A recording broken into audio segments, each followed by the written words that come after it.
अंतरिक्ष में छोड़ना था, उसको सैटेलाइट छोड़ना था हमने। उसमें एक इंजन लगना था, उसका नाम था क्रायोजेनिक इंजन। हम केवल खोखा खोखा बनाते थे, बाकी इलेक्ट्रिक चीजें बनाते थे। वो इंजन हमें देना था किसने? रशिया ने। इतने में जैसे आजकल टैरिफ लगा ना, अमेरिका ने लगाया, उस समय जब हमने परमाणु विस्फोट किया, अटल जी ने, पूरी दुनिया ने जो है हमारे पे प्रतिबंध लगा दिया। कभी हिंदुस्तान को प्रतिबंध लगा दो, इसको कोई चीज नहीं देंगे। रशिया जैसा हमारा मित्र, हमने रशिया से कहा भाई हमें क्रायोजेनिक इंजन दो, रशिया ने कहा नहीं देंगे भाई, क्योंकि आपके ऊपर प्रतिबंध लग गया, पूरी दुनिया ने लगा दिया, अगर मैं आपको दूंगा तो मुझे भी दिक्कत आएगी। तो हमारे वैज्ञानिकों ने कहा भाई इंजन तो मिलना नहीं है, तो सबने संकल्प लिया भाई चलो नहीं मिलना तो उसको बनाने की कोशिश करते हैं। अब्दुल कलाम जी के नेतृत्व में 6 महीने के अंदर अंदर क्रायोजेनिक इंजन बनाकर हमने खड़ा कर दिया, जिसमें हमारा अरबों रुपया लगना तो हमने करोड़ों में खर्च कर दिया। जो आत्मनिर्भर भारत का उदाहरण। अब जब बनकर तैयार हो गया तो अब ये हुआ क्या, ये उड़ेगा कैसे? इसके लिए फ्यूल चाहिए। बोले फ्यूल कहां से मिलता है? तो खोजबीन चालू हुई। बोले फ्यूल तो न्यूयॉर्क से आता। तो हमने अमेरिका से, न्यूयॉर्क से बात की हमने, जो उसके सप्लायर थे। उन्होंने कहा साहब ये तो आपकी प्रतिबंधित लिस्ट में, आपको इसका फ्यूल नहीं मिल सकता। हमारे वैज्ञानिक लग गए कि ये फ्यूल बनता, अमेरिका तो बनाता नहीं है, इसका रॉ मटेरियल इसके पास तो है, ये रॉ मटेरियल कहां से लेता? तो उसने खोज की, तो खोज करते करते पता चला ये रॉ मटेरियल जापान से खरीदता है। जापान से हमारे ताल्लुकात थोड़े ठीक थे।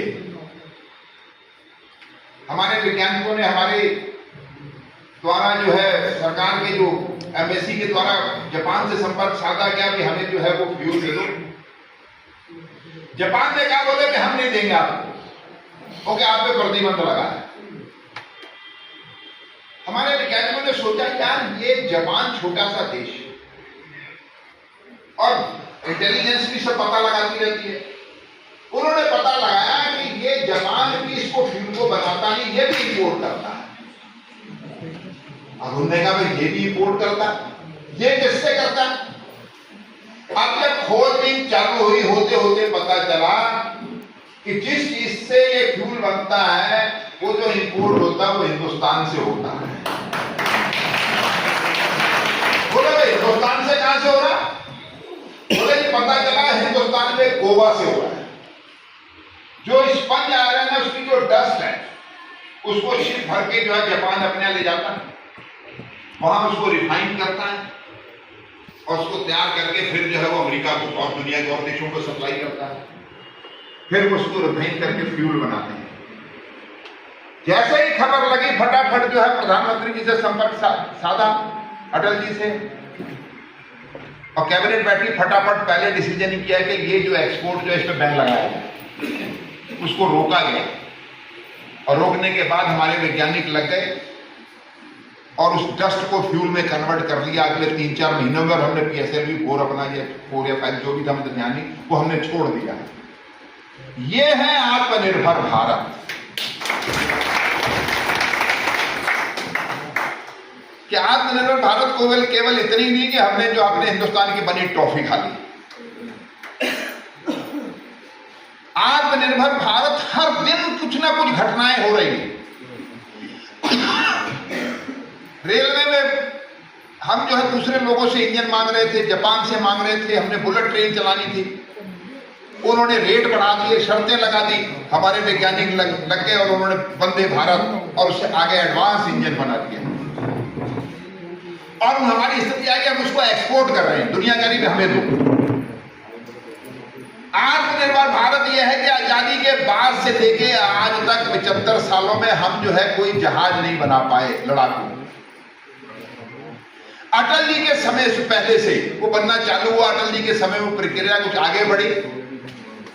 उन्होंने कहा जहाज बनाएंगे, तो अटल जी ने पूछा भाई क्या नाम होगा, तो अटल जी ने उसका नाम रखा तेजस। और आज तेजस बनकर तैयार हुआ और तेजस जो आसमान में उड़ रहा है, ये है आत्मनिर्भर भारत। 2047 तक, देखो भाई, आप सोच कर देखो, किसके घर में यहां पर बच्चों के पास, किसी के पास इलेक्ट्रिक गिटार है क्या? कभी प्रोग्रामों में जाते हो, इलेक्ट्रिक गिटार नहीं बजाते हो? बजाते हैं आप। दुनिया में कहीं भी इलेक्ट्रिक गिटार बजता है, और वो अगर खरीदता कहीं से, कभी आप जाना शादी ब्याहों में, जब इलेक्ट्रिक गिटार बजाते हुए देखना उसको, तो आप कल्पना करना है कि जब उसको खरीदता कोई, तो वो बनता हिंदुस्तान में होगा या इंपोर्टेड होगा, कहीं भी बने, लेकिन क्योंकि उसका आविष्कार अमेरिका में हुआ था आज से 100 साल पहले, तो उसकी रॉयल्टी अमेरिका को अपने आप ऑटोमेटिक चली जाती है। कि दुनिया को किस किस चीज में हमने कहां तक, एक छोटी सी चीज है इलेक्ट्रिक गिटार, ऐसी सैकड़ों चीजें हैं। आप कुछ भी खरीदें, उसके आप पीछे जाएंगे, तो उसकी रॉयल्टी मैक्सिमम दुनिया के अंदर सबसे, किसी देश में अगर ज्यादा रॉयल्टी अगर कहीं जाती है, तो वो रॉयल्टी जाती है अमेरिका को। अब ये फेसबुक है, ट्विटर है, व्हाट्सएप है। अभी प्रधानमंत्री जी ने पिछले दिनों में, एक हिंदुस्तान में एक साइंटिस्ट थे, वो 96 में अमेरिका से चले आए, वहां से नौकरी छोड़कर, और तमिलनाडु के गांव के पास में उन्होंने आकर अपनी जो है छोटी सी अपनी लैब बना ली, इंडस्ट्री लगा ली। अब तो 12-15 हजार कर्मचारी काम कर रहे हैं। अब सारे कोई यहाँ अकाउंट्स के आदमी बैठे होंगे, व्यापारी बैठे होंगे, इनके अकाउंटेंट ने कहा, बोले भाई साहब वो कंप्यूटर पे अकाउंट्स बनाने हैं। बोले क्या है? बोले साहब वो सॉफ्टवेयर लेना है। तो अब ऐसा नहीं हो सकता किसी से भी जो दूसरे का नकल मार लो, तो ओरिजिनल कॉपी चाहिए। अब वो माइक्रोसॉफ्ट का जो क्या है सॉफ्टवेयर का नाम भाई पता है किसी को? नहीं पता। अब विंडो है, MS ऑफिस इनको पता है। हाँ, मैं भी इतना पढ़ा लिखा नहीं, लेकिन कोई भी हम में से वो खरीदेगा, कोई छोटा दुकानदार भी, उसमें कोई इन्वेस्टमेंट खर्चा नहीं है। उसमें केवल जो उन्होंने रिसर्च की है, जो उन्होंने वहां रिसर्च किया है, उस वजह से उनके पास पेटेंट है, उनके पास उसका मौलिक अधिकार है। अब दुनिया के अरबों लोग कहीं भी खरीदेंगे, उसकी रॉयल्टी उसकी उतनी, माना उसने 5000 में खरीदा तो 10% उसकी ऑटोमेटिक मोबाइल से अपने आप ही चली जाएगी अकाउंट से। ये स्थिति है भाई। जो माइक्रोसॉफ्ट का जो मालिक है, उसकी जो है 4 ट्रिलियन इकोनॉमी है। कितनी है? 4 ट्रिलियन। उतनी इकोनॉमी भारत की नहीं है, देश की नहीं। हम 4 ट्रिलियन इकोनॉमी के लिए हम संघर्ष कर रहे हैं कि 4-5 हो जाए, 5 से आगे बढ़ जाए, हम किसी तरीके से 4-5 इसी में चल रहे हैं। यानी 150 करोड़ लोगों की इकोनॉमी 4 ट्रिलियन की नहीं है। एक सिंगल एक आदमी की इकोनॉमी कितनी की है? 4 ट्रिलियन की। वो रात में सो भी रहा होता, उसके अकाउंट में माल आ रहा होता, सुबह तक कई करोड़ रुपए आ जाते हैं। और ऐसे एक नहीं है अमेरिका के अंदर। एलन मस्क की तो मैं बात ही नहीं कर रहा हूं, ऐसे एक नहीं है। ये एप्पल का फोन है हमारे पास, बन हिंदुस्तान में रहा, लेकिन रॉयल्टी इसकी अमेरिका में जा रही है। तो आत्मनिर्भर कहां कहां बनना है? इसलिए एक वो तमिलनाडु के अंदर बैठे हुए एक आदमी ने जो है व्हाट्सएप बनाया, क्या नाम है उसका भाई? जोहो मैसेंजर है, जोहो मैसेंजर। हाँ जो भी है, मैं तो पूछ रहा हूं, मुझे तो मालूम है। उसने ऐसे ही जो है सॉफ्टवेयर बनाया अकाउंट्स के लिए, बाकी चीजों के लिए, जो सारा टोटल। अभी अश्विनी वैश्य जी ने प्रेस कॉन्फ्रेंस की अभी 1 महीना पहले, और उन्होंने प्रेस करके कहा, उन्होंने बोले जो मैं ये जो प्रोग्राम आपके सामने रख रहा हूं, ये माइक्रोसॉफ्ट में नहीं है, ये जो है उसका नाम क्या था भाई? जो जो में सारी प्रेस कॉन्फ्रेंस हिल गई और उसी दिन उनका जो भाषण जबरदस्त वायरल हो गया। और 2 दिन बाद ही 2-4-5 दिन बाद ही गृह मंत्री जी ने, प्रधानमंत्री जी ने भी सबको आदेश दे दिए सब जोहो में चले जाओ। शिक्षा मंत्री ने उसी समय कहा कि जो भी मुझे देने आप व्हाट्सएप पे मैसेज मत देना, आप इस पे मैसेज दो, क्योंकि हर चीज की हम कीमत चुका रहे हैं। हमको लगता है कि हम बैठ के मोबाइल देख रहे हैं, इसमें क्या हो रहा है, हम रील देख रहे हैं। रील में जो है ऐड होता है, ऐड जो रील जिसकी बनी होती है उसको पैसा चला जाता है। ऐसे लोग मिलते हैं, वो 5 लाख कमा रहा, 10 लाख कमा रहा, 20 लाख कमा रहा, और हम सोच रहे हैं कि हम जो है वो जो बेस कंपनी है फेसबुक है, हम उसको ठग रहे हैं। हमारे लोग जो 2 लाख 3 लाख कमा रहे हैं। यूट्यूबर अंगलानी का जोशी, हाँ यूट्यूबर है, करोड़ों रुपए कमा रहे हैं।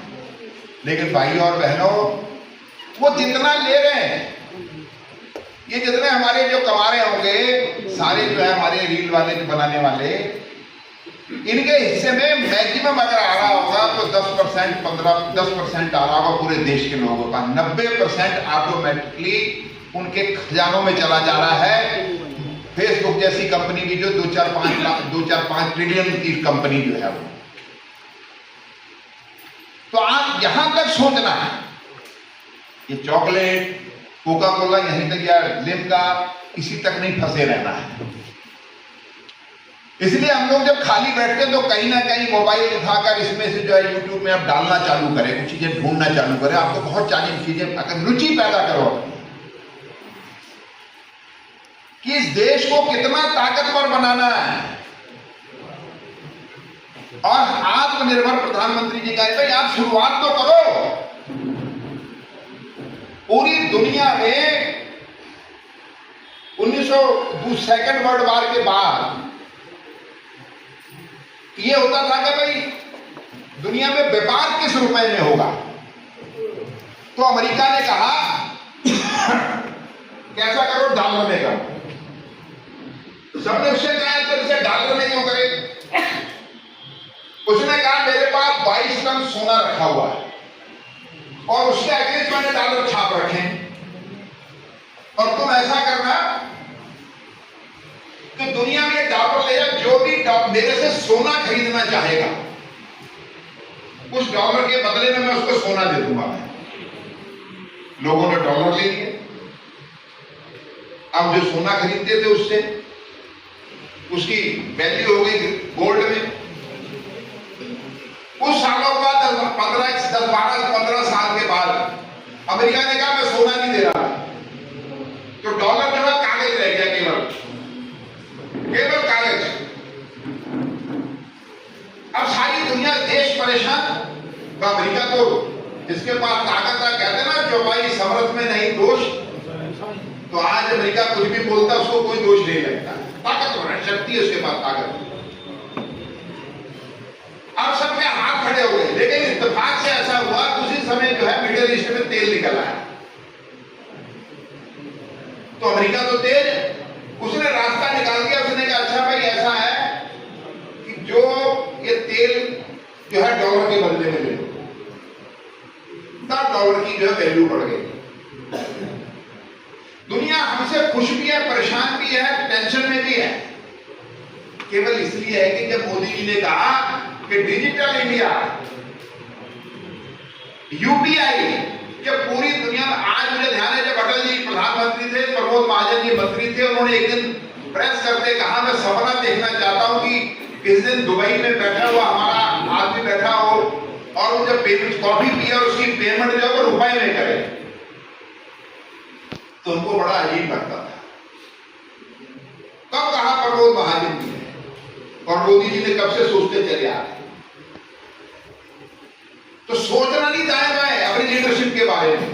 आप विश्वास जाइए, राहुल गांधी, कांग्रेस मीडिया में कुछ लोग हैं जो परमानेंट हमारे विरोधी हैं, उन पे हमको ज्यादा उन पे दिमाग नहीं लगाना है कि हमारी लीडरशिप ने अगर निर्णय लिया होगा तो देश के हित में निर्णय लिया। और आज पूरी दुनिया का डिजिटल पेमेंट 60% से ज्यादा कर रहे हैं, पूरे विश्व का जितना है, और यूपीआई से पेमेंट हो रही है। तो बहुत सारी चीजें